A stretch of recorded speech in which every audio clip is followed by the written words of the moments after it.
Dr. Kevin Vandi, thanks for joining the Pain and Performance podcast, man. Thanks, Derrick. Pleasure to be here. Appreciate you having me. One of my exciting things about doing this is I get to ask friends of mine like deep questions that would be weird to sit over like lunch and like dig into these kind of weird topics. But so it's my guilty pleasure of doing some of these. That's awesome. I'm excited. So let's give people a little bit of context. So how many people would you guess over, the life cycle of your treatment from like a running standpoint, a performance standpoint, have y'all treated and helped kind of get back to, kind of optimal shape? Yeah, it's a great question. I would say in my PT career, I've been a therapist now 15 years.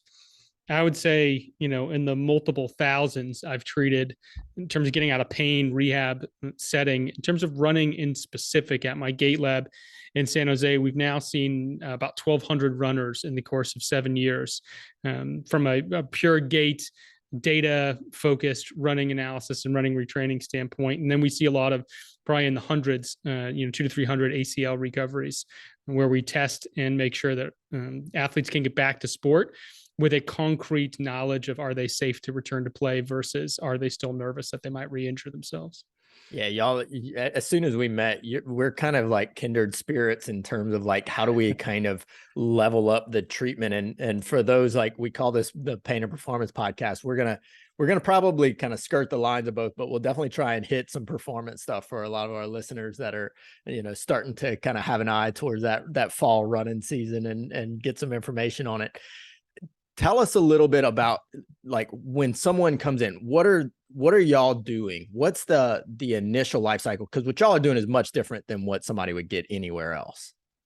Yeah. So our goal, of course, is to treat the whole athlete. Yes, they might be coming in for running or ACL rehab, but really what we're trying to figure out is, what's their deeper goal? What's their reason for being there? So we spend a good 15, 20 minutes up front, just getting a detailed history, going through their medical charts, but really focusing on what their goal is and why they're there. From there, this is where, we've taken a step forward in terms of technology, and we'll actually put on what are called IMUs, or inertial measurement unit sensors, which if you imagine like a video game, if you imagine like Madden NFL, they put all those little dots all over your body so they can map your movements. Well, we have very similar technology in our lab where we put sensors on your legs and torso. We actually get real-time data on your specific joint angles and how much for instance, your knee is bending compared to normal left side to right side symmetry patterns.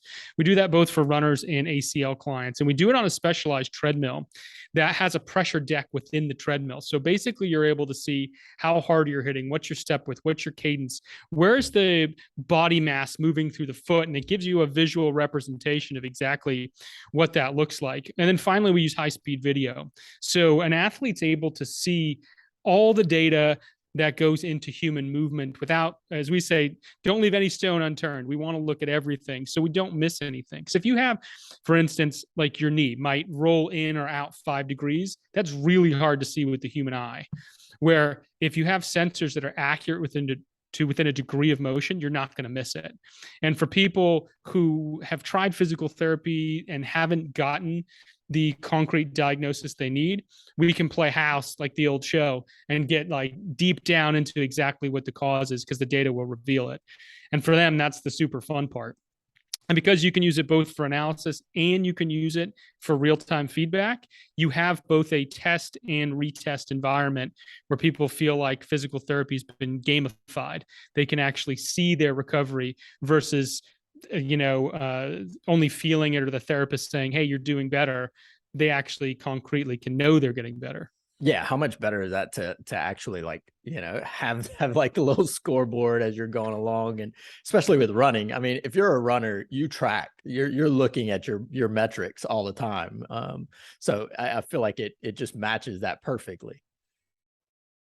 Yeah, so now like Apple Watch is coming out with their new release, which is going to have things like vertical oscillation and step symmetry, and maybe even in the future get some lactic acid measurements by measuring your sweat. There's some cool things coming out in the data world. And what we always say is, so you have runners that are tracking all this data. Garmin, they know like their pacing and their heart rate, every little detail. But then to go into a clinic and maybe have someone just watch you run down a hallway, or if you're lucky, or just walk down a hallway. I think there's a disconnect there in the PT world. And when you can put data that matches what they're going to use in real life, then the carryover from lab to actual living or lab to actual sport is more concrete in their minds, and they feel like, wow, I've had a great experience here.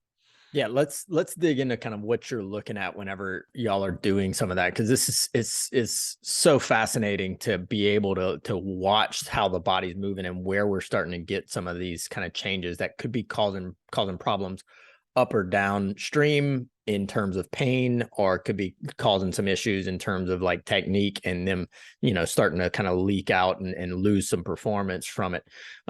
So when y'all first do the assessment and y'all are watching that, what are the things that you're looking for? What are the things that you find most commonly that people might be missing? Yeah, great questions. So first off, running is an interesting sport in the sense that in any given year worldwide, approximately 79 to 80% of runners are going to sustain an injury that's going to keep them from running 2 weeks or longer. So it's a sport that's one of the most commonly performed sports in the world, but it's also a sport where you get injured a lot. So I think the mentality that runners should have is not like, am I going to get injured? Is how do I prevent it? How do I make sure it doesn't happen? Versus thinking that you're part of the 20% where it's never going to happen. That's if you're a betting person, go for it. But I always like to play the side of caution. So what we look at is we look at the big things. So if 80% of runners get injured, 50% of those running injuries happen at the knee. So it's a large amount. So things like runner's knee, or patellofemoral pain syndrome, IT band syndrome, meniscal injuries. Those are the big common things you're going to see at the knee, whereas Achilles tendonitis or plantar fasciitis are the big things you'll see at the feet. So even if you were to take all the injuries, that probably accounts for about 75% of them, the ones I just mentioned. They're common culprits. And so in the analysis, what we're looking for is where are the common movement deviations that correlate with those specific injuries. And in runners, there's, again, some big hitters. You have an overstride, which is basically when your heel or forefoot lands way too far in front of your body. That creates an imbalance in forces that drives up pressure in areas where it shouldn't be. Pelvic drop, when one side of your pelvis drops to the side, that creates movement imbalances that trickle down the kinetic chain to your knee or ankle. And then the other thing we see is called knee valgus, where your knee moves in towards the other knee. That is also a position that is most commonly linked to the injuries I provided. So those are the big ones you'd be able to see. If it's real bad, you can see with the naked eye. But a lot of times these people are running 1,500 steps a mile, 26-mile races. You only need a little small change that compounds over time that can create a problem. And that's where we dive into the data and the sensors and say, okay, your knee might be rolling in 7 degrees when really it should be 5. That 2 degrees compounded over time is where your problem is. But if you're not able to see that, you're going to miss it. Yeah, I tell people a lot, like, if you're doing a slight, a kind of technique, problem with a bench press, and you do, 3 sets of 10, you're doing 30, not optimal reps, you might be able to get away with that. But if we're running and you're doing, thousands of those repetitions, even like the smallest little issue, I've heard the statistic and what you said, like 80%, give or take, that running per incidence was the most dangerous sport in the world. I can't imagine too many sports where 80% of people are having an injury. So it's got to be at least up there. CrossFit maybe, I think, is also a highly injured sport. Amazing sport. Love it. I think it's wonderful. But because you're lifting bars overhead and doing some pretty intense stuff, you're also going to have the intensity side of the injury scale. What about like foot? A lot of attention has been, given to like foot pronation and things like that. Whenever we're seeing those things, are y'all seeing that on there? And then what's your thoughts behind that? Is that something that really we need to hone in on a lot? This is a fun topic that I like to discuss, because what you'll see is you go to a shoe store and they're trying to match up a specific shoe type to a specific foot type or foot movement type. And yeah, there is some stats will show that's decently valid, but a lot of these studies they do are actually on military recruits for two reasons. One, they're a captive audience, and two, they run a lot. So you get some great data from people who are running pretty much the same paces, high volume mileage, and there's a lot of them, and it's a fairly uniform group of people. So you can test a lot of things really well. And what they did is they first assigned, like you would in a shoe store, you have high arches, you're going to get this shoe type. You have foot pronation, you might get a stability shoe. And they tracked injury rates. And then what they did, they assigned shoes at random. They just gave people not related to foot type. They just threw on different shoes based on one characteristic, which shoe was most comfortable for you, right? And in the second group, injuries dropped substantially, only based on comfort. And often the shoe type was the exact opposite of what you would mention in a shoe store, which was interesting. But the big thing was a motion controlled shoe, which might be like a Brooks Beast, a shoe that has a lot of pronation control and a big medial heel wedge. They found people were injured more in those shoes than any other ones. And nothing against Brooks, it's an amazing shoe for a lot of people. But if that's not your specific problem, if your foot pronation isn't caused by a specific set of circumstances, that shoe is actually just going to make your foot lazy and weak, and it's going to compound the problem. So I think the other thing to mention is that people think pronation by itself is the devil, is bad. But foot pronation is a normal part of absorbing load and running. You need pronation. The problem is overpronation. That's where you run into injury. And there's the pure mapping in our treadmill. You're able to see it. You can definitely see it if you record a video from behind someone running. You can see when that pronation crosses, a certain degree level, that's where you're going to run into issues. But that overpronation will cause your shin bone to roll in, will cause medial pressure on the knee, lateral pressure on the knee, hip issues. So it definitely, is a big problem. I think people vilify any type of pronation and try to make it so people don't have any. And I think that's where you need.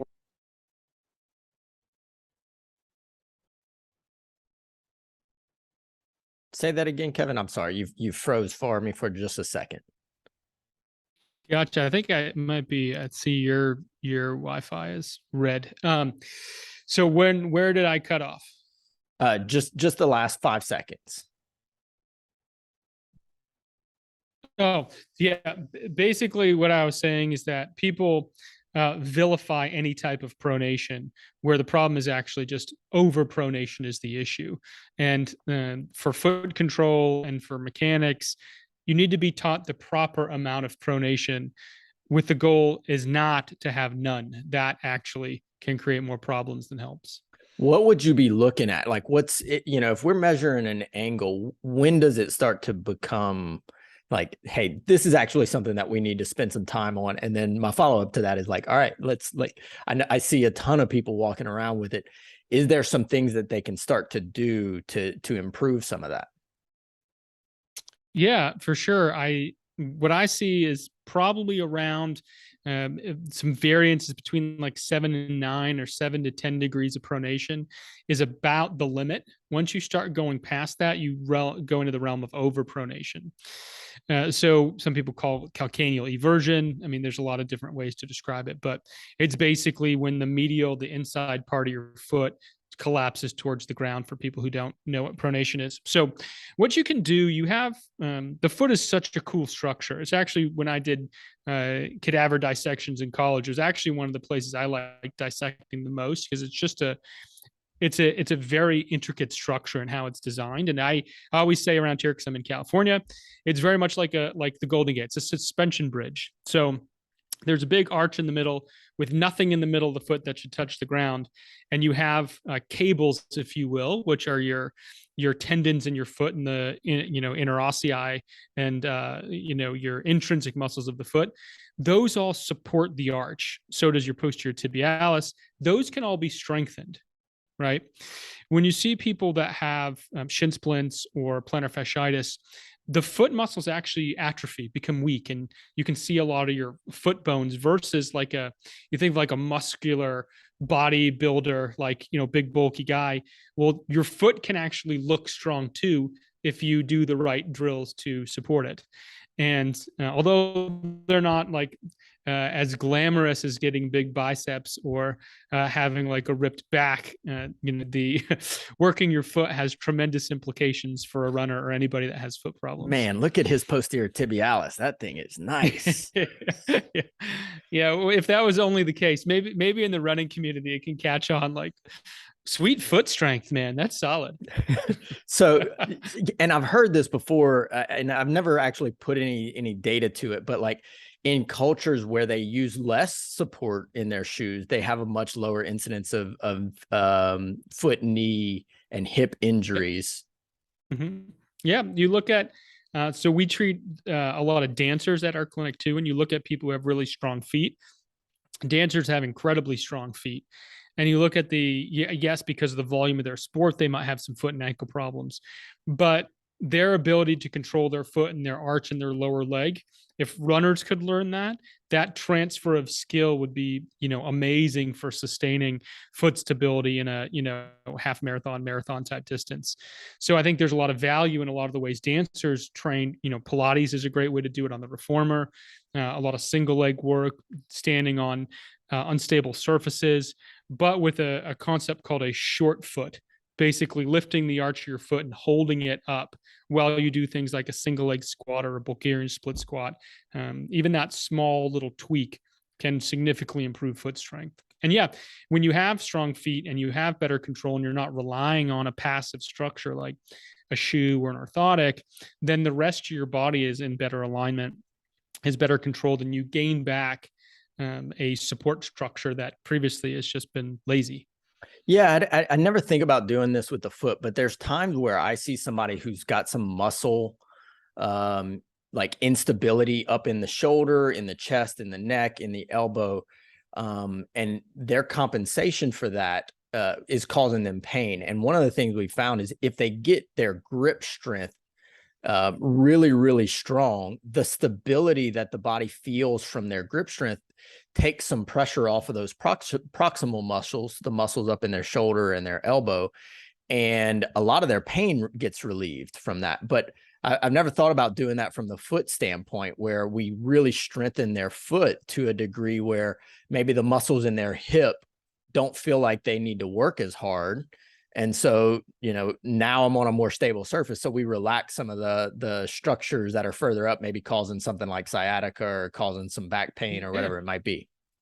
The coolest part of the human body is it's all linked together. And for every 10 clients that need to strengthen their feet and lower leg, you have an equal number of clients that will need more proximal strength. I will say, there's different schools of thought when it comes to running. Some people are like foot up people, some people are hip down people. I'm a bit more eclectic, and it's just whatever presents when the client's there. But I do think there's a significant amount of value for runners to activate and strengthen their glutes. They probably have read it a bunch in Runner's World. They've, know they have to do it. I think the problem there comes down to, well, does the brain actually know how to do it?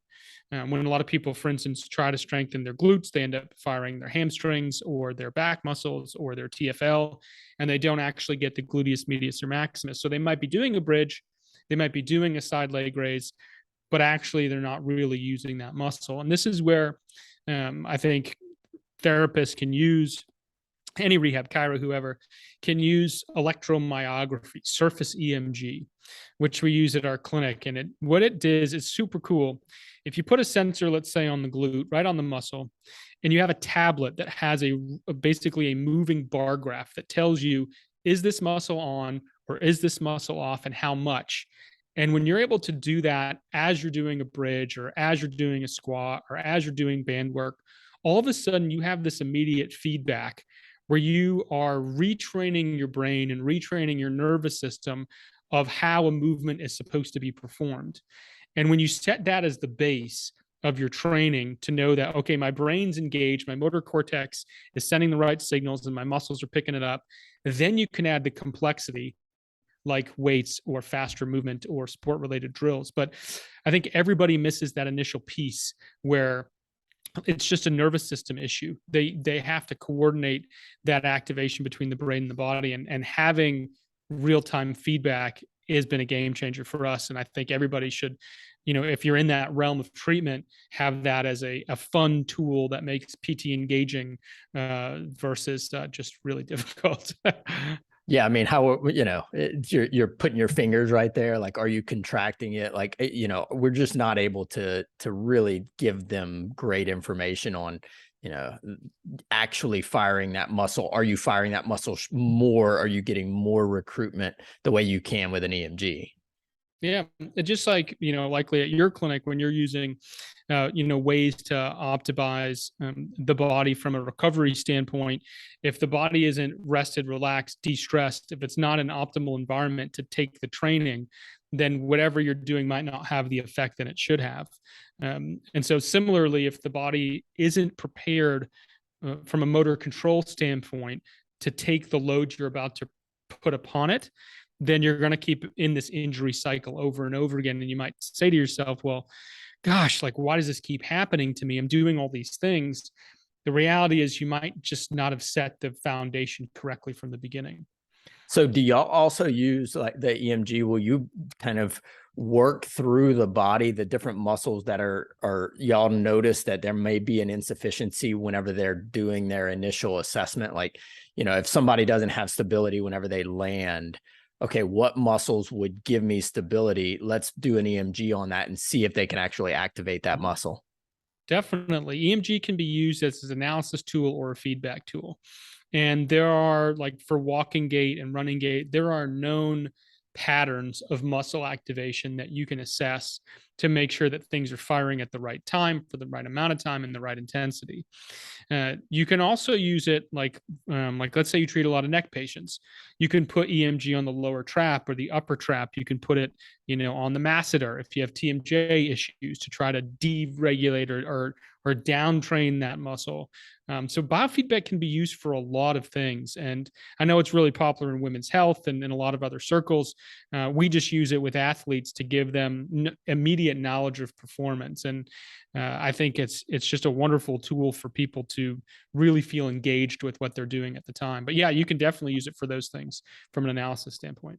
I love it. Let's jump back to something real quick when we were talking about kind of the main things that y'all see. So when we do like a slow motion running analysis on someone and we see that they're overstriding, so they're landing, they're getting really far out there, they're landing on their heel, they're almost landing on a straight leg. When we're seeing some of those things, what is happening in the tissues further up? What do y'all see that causing? And then what's some of the ways that people can get out of that? I know some of our patients have a difficult time kind of retraining that running pattern. Yeah. So overstriding is really common. It's one of the most common problems we see. And the penalties, it's the way I like to describe it. The penalties of overstriding is that you're going to get loading on passive tissues. And what I mean by that is bones, cartilage, ligaments, things that are non-contractile. Because you have a high amount of ankle angle, meaning your like toes are up in the air, your knee is fully straight or close to fully straight, your hip is flexed, sometimes your body's upright. That creates a very rigid lever so that the pressure is ankle, knee, hip, and lower back. So in these cases, we see a lot of things like stress fractures or facet issues in the lower back, knee joint pain, knee joint line pain. Those are all loading parameters that get affected from an overstride. From a performance standpoint, an overstride actually provides a braking force which slows you down and actually robs you of energy. So it's a inefficiency metric as well. The biggest, I should say the easiest way to correct overstride and that has the biggest impact is changing cadence. And what I mean by cadence is how many steps you take per minute. Often an overstride is associated with a lower cadence, meaning you take less steps per minute. Because you're taking such a loping stride forward, you're spending less steps to do that specific action. So let's say your cadence, if you track it on your watch, and most people do, hovers in the 150 to low 160 range. If you're running approximately 10 minutes per mile, you probably want to be closer to 172 to 180 in terms of, the cadence that you're running at. And what that's going to do is you're not going to have time to actually kick your leg out in front of you into an overstride. You're actually going to land right underneath your body. And that's a significant improvement in efficiency and a significant reduction in injury risk. And what ends up happening is you end up pushing behind you more than reaching in front of you, because every runner that's going to listen to this and says, well, I don't want a shallower stride. My coach is telling me to, increase my stride. And you're exactly right. But the misnomer is that people think that when you hear like extend your stride, people think that has to mean in front of you, and it doesn't. It can also mean behind you. And I like the example of the old cartoon of the Roadrunner, where like his legs are like flying behind him in a circle. That's the picture you should keep in your mind, is that most of the action should happen behind you and not in front of you. Beautiful. Yeah, I think that's the whole midfoot strike idea kind of got a little bit off where, people thought that was coming from like where your foot lands, like where your foot hits the ground. And it is, but it's more of where that's at in conjunction to your body mass than it is like the actual foot itself. So I've seen people that like try and practice it really hard, and you're like, hold on a second. We're focusing on the wrong thing here. Yeah, so like chi method running, pose method running have done a great job teaching that forward trunk lean, teaching landing underneath the body. I think there's a lot of value in those programs. And similarly, we've found a methodology of using a metronome, practicing cadence, using like live video feedback to see where you're landing, or feedback of what your knee angle is, so not to overstride. Any of those parameters work, but the easiest one for the person out there on the track or out in the real world is just monitor cadence. The other thing we tell people, we love mantras at our clinic. We say, imagine you're pushing a stroller or a grocery cart. And if you imagine you're doing that, there's no way you can overstride, because you'll kick the cart, or you'll end up kicking the baby carriage. So like those little mental mantras are easy to remember, and they might just be that external cue that reminds you not to kick your legs out in front of you. You brought up a couple of the little different running methods, and I've at points I've gone through different ones that I kind of bought into. Is there a perfect running form in your opinion? How do we get closer to maybe not? Well, let's stay on the first one, and I've got a little curveball on you. Yeah, this is a great question. I would tell you, from a performance standpoint, what if you asked what running form equates to the fastest running speed, we can tell you we don't know. That I don't think there's a agreed upon consensus in the research community that X form relates to X performance. What we do have a pretty clear indication on is that there are ways not to run based on injury risk. So there's more agreement there than in like what's perfect. What I will say though is, if you look at a group of novice runners, they're all going to look very different. They're going to have different stride lengths. They're going to have different like bounciness to their run. They're going to have different fluidity. But if you watch the Breaking 2 documentary by Nike, when Kipchoge was trying to break the 2-hour marathon, or if you look at any elite running event, their running looks pretty darn similar. You basically take the differences from 80% probably down to like 5. So there are many similarities to elite, high quality running form. That might not be the best way to say it, but there's a lot more similarities there than there are in the novice running group. Like any other skill, the better you get at it, the more you're going to look like each other. And so I think that's the thing to take away, is there's skills to address in your own running that can make you a better runner, more efficient, more fluid, more symmetrical runner. But we don't know that one way of running is per se better than another when it comes to performance or speed. Yeah, I almost feel like it's like diet. Like we know the things not to eat or not to do with diet. How you fill in the rest can be kind of variable. So what's the sugar and carbonated beverages and refined foods of the running world? Yeah, that's great. I would say we've talked about some of them. So overstride is one. You want to be careful of that. A low cadence is another one. a crossover, which, to put it simply, whenever you land, let's say it's your right leg, when you land over the midline of your body on the left-hand side, that's considered a crossover. That's another penalty. And then another big one, I would say common one, is the alignment issue, is not having, your hips and knees pointing straight and in the right alignment. Those, if you could correct those things in your running, you'd solve 90% of the problems. So those are your Papa John's pizza. So you're gonna love this. How do we correct them? Yeah, this is where I think you see a massive diversion in thought in the rehab community. And since I've been a PT, and it's been confirmed since having data in my lab, is that the more functional you can make it, meaning the more you can tie what you're doing in rehab and what your training looks like compared to the actual activity, the better the transfer is. So there's a lot of programs out there that do a lot of table work or on the ground work, and that's all valuable, but it has to go somewhere, right? It has to go towards what running actually looks like, right? Just like if you were a golfer, but everything you did was lying on your back, there really isn't much transfer from one to the other versus doing like a cable chop or a pull. There's a lot of similarities between that movement and golfing. So when it comes to running, we follow a progression of skill training, like you might learn to play the piano or might learn to shoot a free throw. There are component parts of the running skill that you can break up into training blocks, being things like, is the muscle active? Do your brain and your muscle coordinate together? Is the muscle strong enough? That becomes the next phase. Are you doing the weight training that allows you to lift, maybe 2x body weight, which is the number of forces that land on the body? Then you train alignment. Is your knee aligned? Is your hip aligned? All those things, if stacked correctly, build your running skill versus just making you a rehab expert. Two totally different things.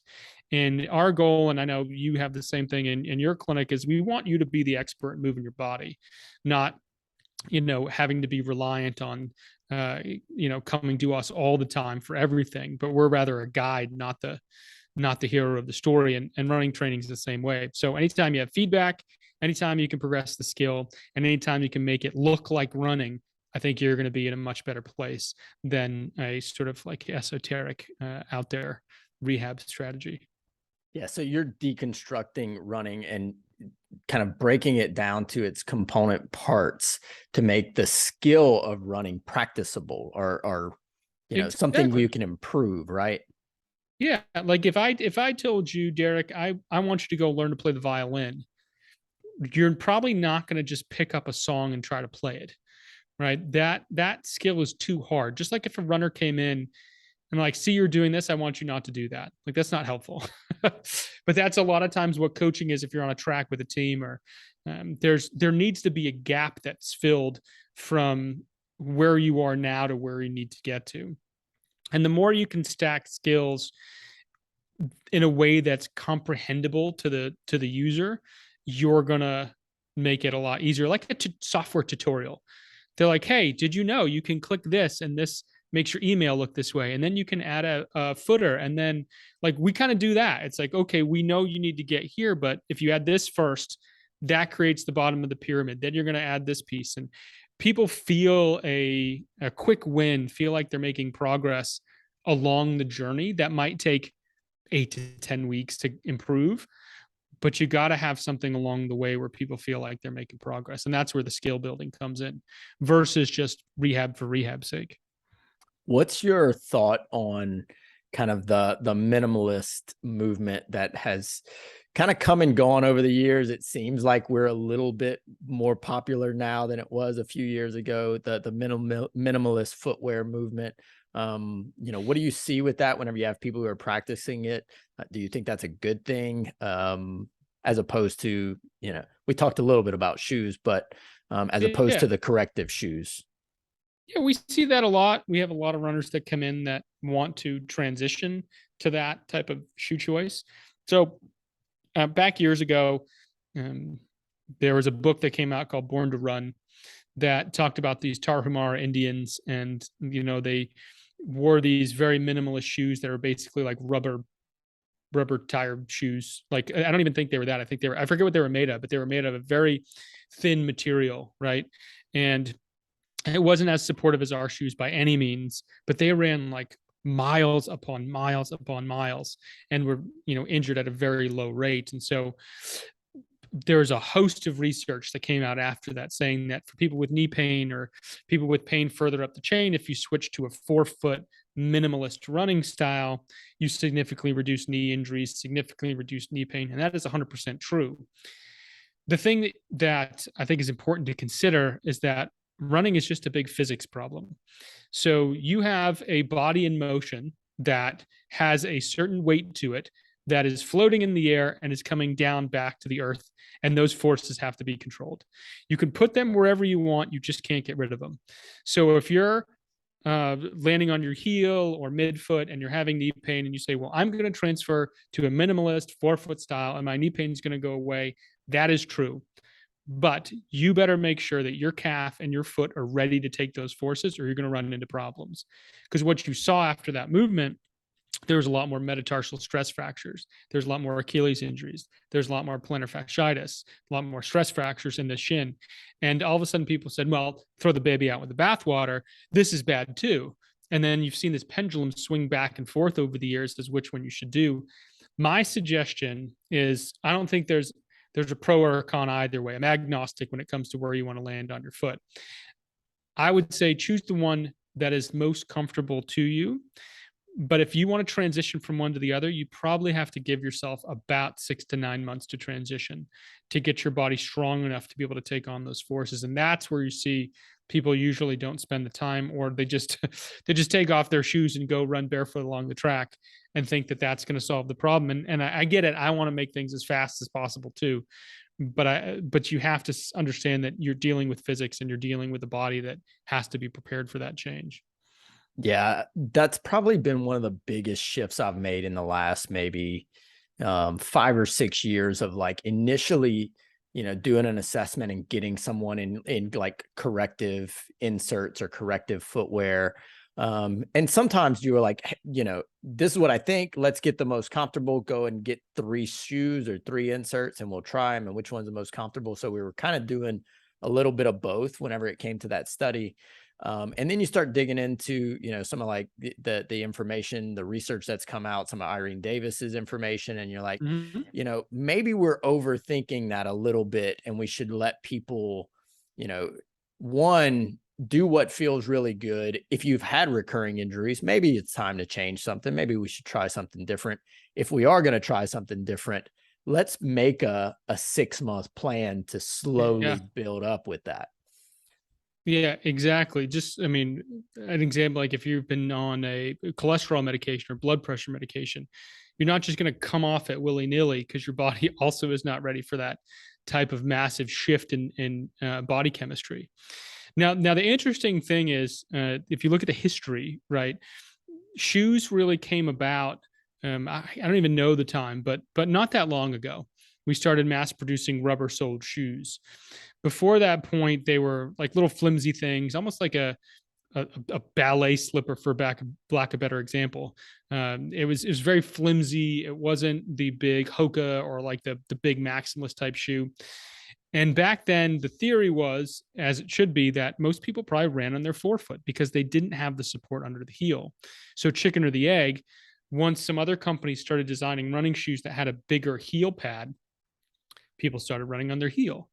And people were like, oh, this is great. It feels comfortable. But did that create a problem? Was it the shoe that made people run that way? Would people run that way from the beginning if the shoes were there? Chicken or the egg? We don't really know. I just think that when you look at it, probably humans ran initially on their forefoot or near their midfoot. They probably, if you take shoes off of people in the lab, they run on their forefoot. So you can know for sure that's probably how they ran, and that shoes definitely have an influence on where we strike. But 90% of people land on their heel. If they look at a marathon, they've done a study where they put a camera in a bush, and they basically recorded the number of people that ran by and where they struck the foot. And 90% of them, so they didn't know they were being filmed, 90% of them run on their heel. So that would be a massive change if we decided and said, well, the best way to run is to run on your forefoot. That would be probably an epidemic of foot/lower extremity injuries because people wouldn't be ready. But I think the heady sort of clinical research side of me loves playing the game of, well, is that actually how humans were designed, or because we have concrete and because we have the world we have, did we have to adapt with a different shoe? Just interesting thought experiment. Yeah, definitely. Was that like elite runners? Was that kind of like sanctioned running events and it's still 90%? Like a whole marathon. They looked at the totality of, let's say it was, I don't know, 15,000 runners, and they looked at who landed on their forefoot and who landed on their heel, and 90% of them landed as heel strikers. Now, the interesting part is most people don't know. We'll come in the labs like, hey, do you like to run on your heel? Do you like to run midfoot, forefoot? Oh, definitely a heel strike runner, and they're midfoot or forefoot. Oh, it's like, oh, I've transitioned to forefoot, and like one foot's a heel and one foot's a forefoot. So I think people also have a poor knowledge as a historian of what their actual running style is. And because what happens is initial contact when you first hit the ground happens so fast that the human eye does not have the frame rate to be able to recognize it, which is why you need high speed video, or else you'll miss it. You can stare as much as you want, but you're not going to recognize it. So because it happens so fast, there's a strong chance that people don't have a good knowledge of what that actually is in their own body. Yeah, the changes that someone can make by like reading some information. Hey, this is good. And start telling themselves like, yeah, that's probably what I do. It's always an interesting thing. And it does kind of bring up that thought, like if we're starting to make it more normalized that when you run, what we want is for you to not do these certain things. We want you to try and make sure that you're staying away from these 4 or 5 things. And whatever else you do, as long as you're not, putting your body under stress and you actually feel good with it, then that's okay. And we're not trying to put people so far into one camp or the other. And they kind of do what comes naturally to their body type. Would we end up with less injuries than people trying so hard to change some of these things? Yeah, it's interesting. So they looked at, there was an article that came out, I forget what periodical or paper it was in, but basically there was a big study that showed that people are going to choose a running style that makes them the most efficient and they feel the best at doing. And so this was, people took that and ran with it and said, well, then we shouldn't try to change our running form because we're already running the most optimal way possible. Well, that is a very surface level look at it.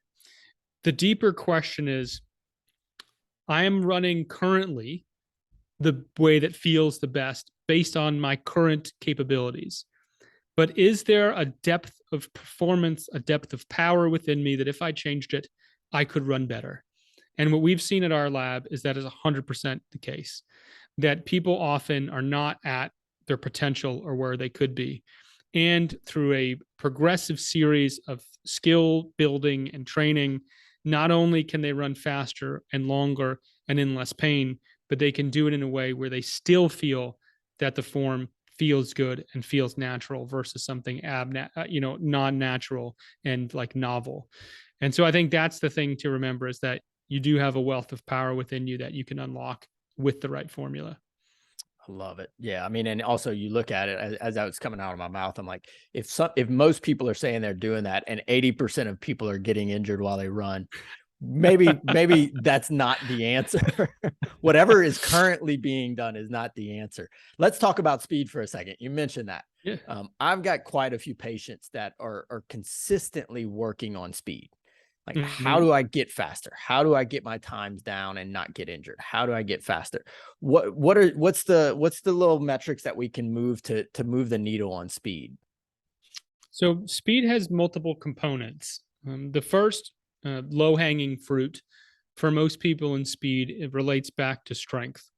So there's been studies where they've taken elite athletes, they've taken novice runners, and they've put them on a 6-week strength training program where they did 4 sets of squats and deadlifts. That's it, just four reps, 4 sets, and they did it for 6 weeks. and they looked at how fast or how much faster they were by the end of it. And their time to exhaustion got better, their speed increased. And the coolest part of the study is they didn't gain a pound. So they did it by getting actual strength, not muscle bulk. So if you're not strength training, and what I mean by strength training is like you're under the barbell, you're doing actual lifts, not like a little kettlebell or body weight, you can make a substantial impact in your speed. It's why you see elite runners now lifting really heavy weights and not getting bulky. It's been a big part of the sport over the last probably 15 years. The other piece, another side of the coin, is biomechanics. Just like if you have tires that are out of balance and you need an oil change and the tire pressure is low and the axle is a little rotated and a little off, the efficiency of your car is going to decrease and you're not going to be able to go as fast. Same thing with the body.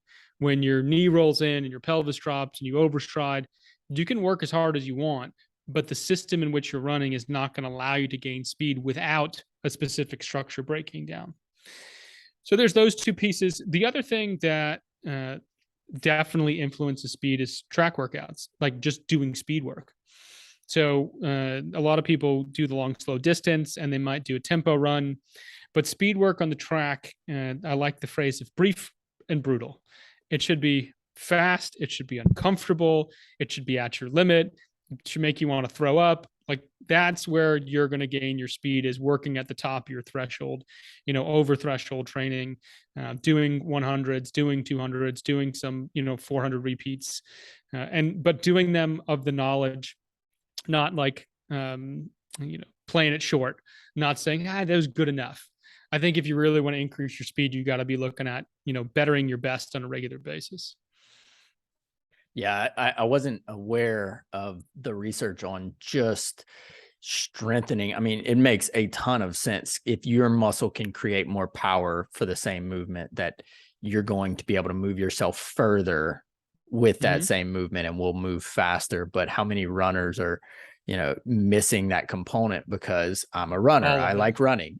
The answer is all of them. I think this is the big conundrum in running is people chose running because they don't want to be in the weight room. Like that's not a sport that they enjoy. And a lot of things that have been passed down in the running world is you want to be small and sinewy and you want to lift light weights for multiple reps because you don't need to be strong to be a runner. And, that couldn't be any further from the truth. Or there's the myth that if you lift, you're going to get bulky and you're going to get slow, also a myth. And so, yes, runners have to do the thing they don't want to do. And that's the conundrum, is even if you did a little bit of it, you could be so much better. As we say, you could, instead of running with a Camry engine, you can put a Ferrari in there just by having some stronger muscles. And how much faster could you go, right? You're just changing the engine, changing the horsepower. Oh, that's good. That's good. So what else, if you were given, I know this isn't perfect, but I'd like people to have a couple of things they can do. So if they're running and you're not currently doing some sort of strength training, some sort of deadlift, some sort of squats, that needs to be in the program. Is there like a base set of, hey, at least do these exercises and we're going to check off the majority of some of these running problems? Yeah, I think that's a good way to look at it. I would say you don't need to spend a lot of time in the gym. Compound lifts, so lifts that use multiple joints, multiple muscles, are going to give you the best bang for your buck, simply because there is a hormonal response to lifting that you need to trigger. If you do like a bicep curl in isolation, there's really no value for a runner to isolate that type of movement. But if you do a squat using your glutes, using your quad, hamstrings, calves, core, and that triggers a release of growth hormone, testosterone in males, insulin-like growth factor, and that actually creates a systemic response where you actually get stronger. But if you don't meet that threshold, then it doesn't happen. So squats, front squats, back squats, goblet squats with a kettlebell, all totally acceptable based on your current level of ability. Obviously, see a therapist or strength trainer so you don't injure yourself. Deadlifts, we like to do it with a trap bar because it's safer and provides this pretty much the same quality of movement. A step up, a weighted step up, either with a weight vest or a couple dumbbells. And then finally, a lunge. Two more. Lunge, I think, is a great 3-dimensional exercise to control your pelvis and leg strength. And then weighted calf raise. so that you can stiffen your Achilles tendon and improve, a big driving muscle in running, which is your calf. I think keep it simple. If you can stick to those things, it's not flashy, it's not sexy, but it's effective. The simple things, man, those simple things that are hard to do seem to just keep coming back on this podcast. Yeah. Yes, I'm a big fan of, if you perfect the basics, you're going to be better than most. What is the worst advice that you hear that runners get? Oh boy, this is a fun one. I would say, oh, um, I think it's again a misunderstanding. I hear a lot of coaches say run tall, and a lot of people interpret that as to stand upright. And what we see is that fully upright, fully like to the sky running creates a lot of knee pain and Achilles issues. And, really you should lean with a slight forward trunk lean. I think that's one of them. I think the other piece of advice is, hey, you're having a problem, just go buy new shoes. Like I think that is a piece of it. Don't get me wrong, shoes can make a big difference, but nobody ever goes to the intrinsic solution first because it's hard. They go to the extrinsic solution: orthotic, shoe, calf sleeve, caffeine pills, whatever. It's something that's easy to do, very low time commitment, and very low effort. And I get it, that's basic human psychology. But if you really want to transform your running, you're probably going to have to put in some work, and you're going to have to, give it some time. But I guarantee you the results are going to be, exponentially more than anything you can get simply or quickly. We did a 24 and 24 run to raise money for breast cancer. So we did the 4 miles every 4 hours. And in training for that, I had a meniscus injury years ago, and I got about a month into training for it, and I started having knee pain. And I had already done a bunch of stuff and told a bunch of people that this was happening. So it was like, you have to do it. And I noticed that if I walked it was probably 2 miles before my run, that I could go and run a 5 or 6 mile run and have no pain and no soreness the next day. If I rushed that, if I did even like, a 10-minute warm up, which for a lot of people, they're like, shoot, I warmed up pretty good. I would have knee pain by mile 2. And it opened my eyes to like how many of these things, as we're coming off of an injury, are we not getting those tissues running so repetitive that if we're not getting them kind of primed up to go and do that movement, that you're going to have trouble with it. So what do you think about the warm up? We've gone through like, don't do static stretching before, do plyometric stuff. Some people like just do the move. So, go for a light jog for the first little bit. What do you recommend? What do you see being most effective? Yeah, this is definitely a stump speech of ours at Competitive Edge. And I think probably for you too, is that when you're going to warm up, the main goal is lubricate your joints, right? Make the synovial fluid move, which means you got to bend things and move things. Get your tendons ready, like slosh some blood around between your muscle and your tendon so it has the right component parts to be able to do the thing. And then finally, get your brain and muscles working on the same pathway. And that's the activation, the priming, the band work. Basically, you have to be sweaty and you have to be warm before you do the activity you're going to do. But guess what? Everybody runs before they go to work. So they wake up at 5, and they have some coffee, they go to the bathroom, they throw in their shoes, and then they go out for a run. And they haven't warmed up at all. They just got out of sleep, and then they have Achilles pain or, plantar fasciitis. Or even if you took 15 minutes and you did some monster walks and you did some squats and you did some, bouncing calf raises and you did maybe like a quad stretch or, something or like walking lunges, anything in that realm where you're sweaty and mobile, 15 minutes, maybe less, maybe even 8. I think you're going to be way better at reducing injury like you experienced than if you did nothing at all. And a lot of runners aren't going to go walk beforehand because it's like a pride thing. I think I wouldn't either. I think if I go around my neighborhood, they're like, oh, he normally runs, like, why is he walking?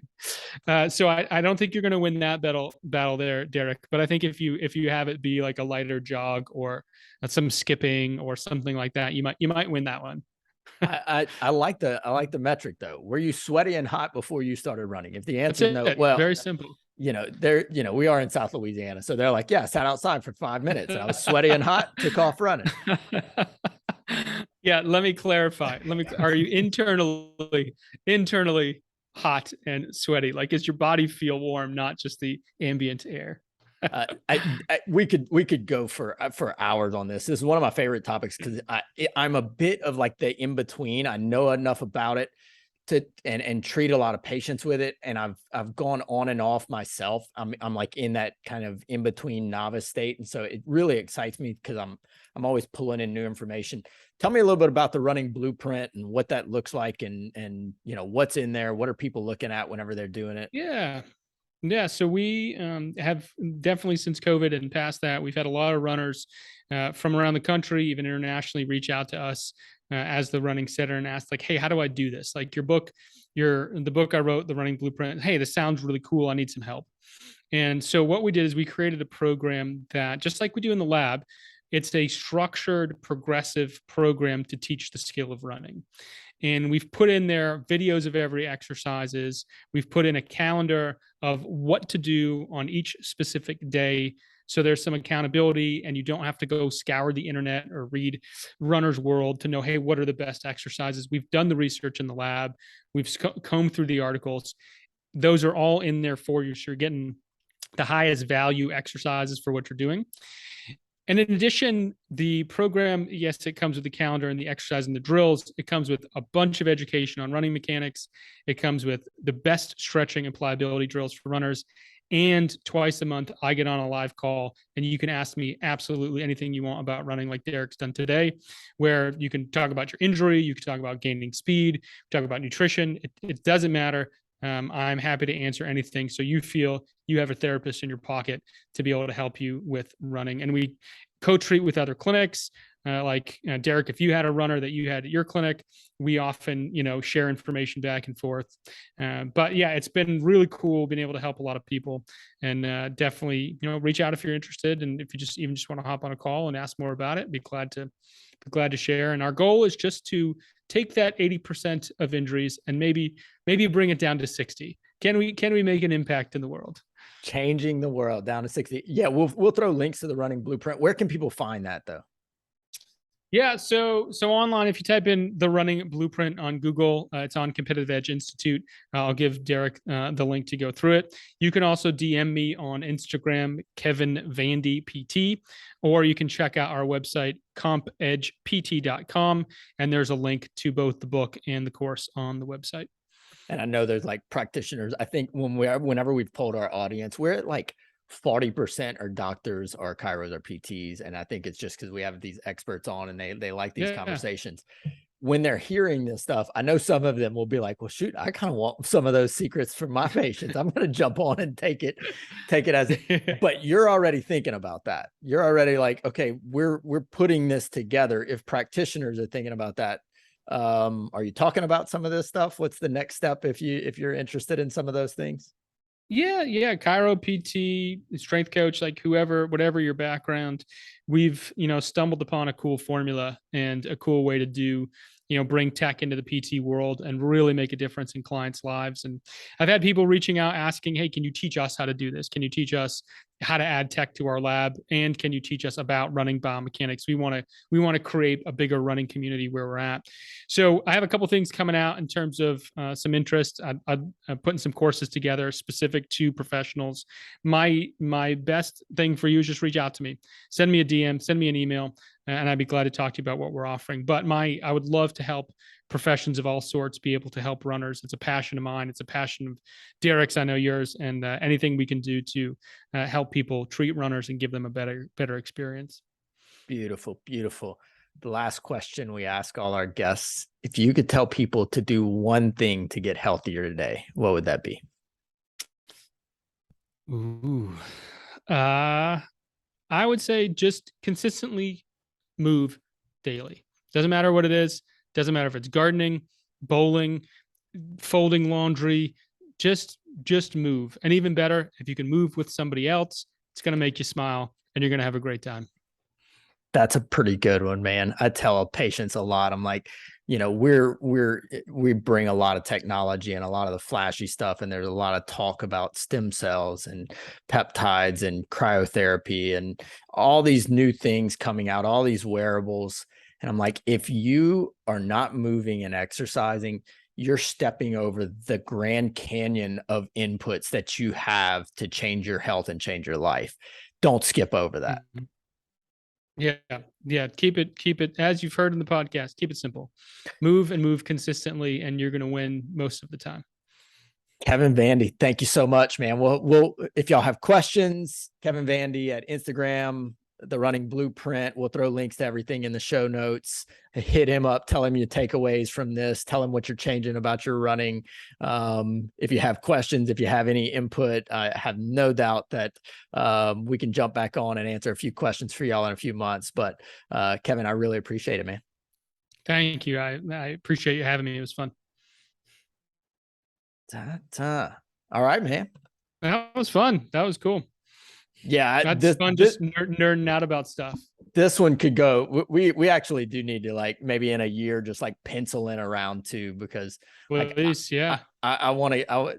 This one is one that we really haven't done a ton on, so I don't want to go like terribly deep. But I love the, like, getting in and doing like the metrics of it, and like, all right, well, what's actually changing that? That's fun, man. Especially like if that's your audience. If you have professionals that are listening and they're as big of nerds as we are, they'd probably like to listen as well. Yeah. It's so strange. Like, we try and bounce back and forth because, like, we have a ton of like the health hacking patient community. And then all the way other side, like the doctors who want their, no, tell me don't give me that. I want the little bitty detail. Tell me the tactics. Tactics. Yep. Awesome. Good stuff, man. I'll shoot it once we get everything. She gets everything edited and all that stuff. I'll shoot it over to you for you to use and do whatever you want with, and we'll let you know if you need like images or logos or more any of the links and stuff, just let me know and I'll give it to you via email. Yeah, if you have that stuff, I can tell you right now, if y'all have like a stock thing, as you're doing these, probably a good idea just to have that anyway.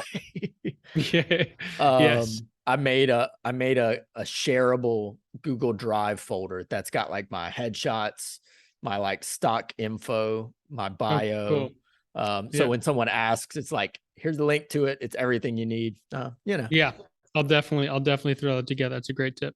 But yeah, shoot them over. We'll throw the links in and make sure that we're kind of driving everybody to it. Make sure we have the purchase page to the book and stuff like that. Cool. Yeah, and same. We'll share it out to our community and highlight you guys. And this was fun. I really appreciate it. Yeah, I enjoyed it, man. All right, have a good one. See you in a couple weeks. All right, buddy. Bye-bye.